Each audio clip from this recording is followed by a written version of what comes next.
Take a break from your busy schedule and join Harold Sala for Guidelines for Living. Don't be troubled. Don't be afraid. He knew what was ahead. They didn't. But instead of struggling with panic, Jesus was calm, fully in control. When you are stronger than the circumstances which confront you, you too can have this peace. Jesus finished his challenge to the disciples saying, "I have told you these things so that in me you may have peace. In this world you will have trouble, but take heart.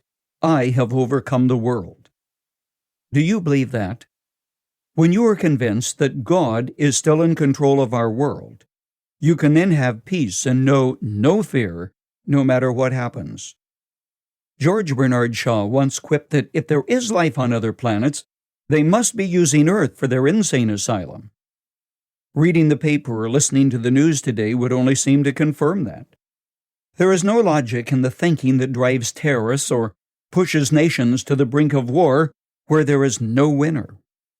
The overview of history, however, including the accurate descriptions of the rise and fall of nations recorded in the Bible, still confirms the reality that there is an unseen hand who writes the destinies of nations as well as the sagas of those who briefly come to center stage as world leaders, then quickly pass from the scene.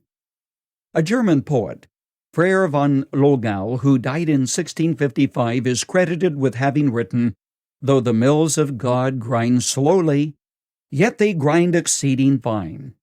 Though with patience he stands waiting, with exactness grinds he all." Jesus knew exactly how things would play out. That's why he said, "Don't be troubled. Don't be afraid." A little girl was a passenger aboard a ship which was captained by her father. As the ship crossed the Atlantic, it was caught in a winter storm. Gales lashed the little vessel that tossed and rolled with angry waves. The captain, however, concerned with the safety of his passengers, asked the steward to have every passenger put on his or her life jacket and prepare to evacuate. Gently, the steward knocked on the door of the cabin occupied by the little girl and told her that orders had been given to put on the life jackets. The little girl, who had been sleeping soundly, rubbed her eyes and asked, "Is Father at the helm of the ship?" And when she was told that he was, she quickly said, "If Father is at the helm, everything's going to be okay." God neither slumbers or sleeps. He's not indifferent to the world, not to your personal needs. His hand is not too short or too weak to reach you at the point of your need or pain. That's why you need fear no evil as you walk through another year. Do you recall the words of the boy shepherd turned king of Israel who wrote these marvelous words found in Psalm 23? "Yea, though I walk through the valley of the shadow of death, I will fear no evil, for thou art with me. Thy rod and thy staff, they comfort me."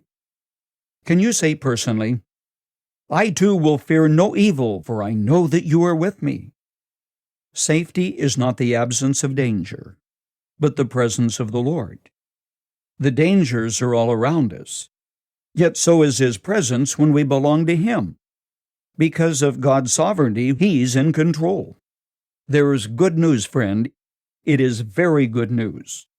You can face today and tomorrow with confidence, because He still says, "Don't be troubled. Don't be afraid.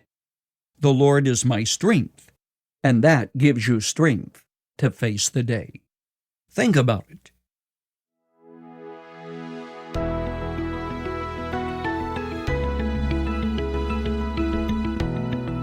You've just heard Guidelines for Living. For more practical and inspirational messages, visit guidelines.org. If you find our devotionals helpful and would like to share them with others, consider supporting our ministry with a donation. Again, that's guidelines.org. Thanks for listening to Guidelines for Living.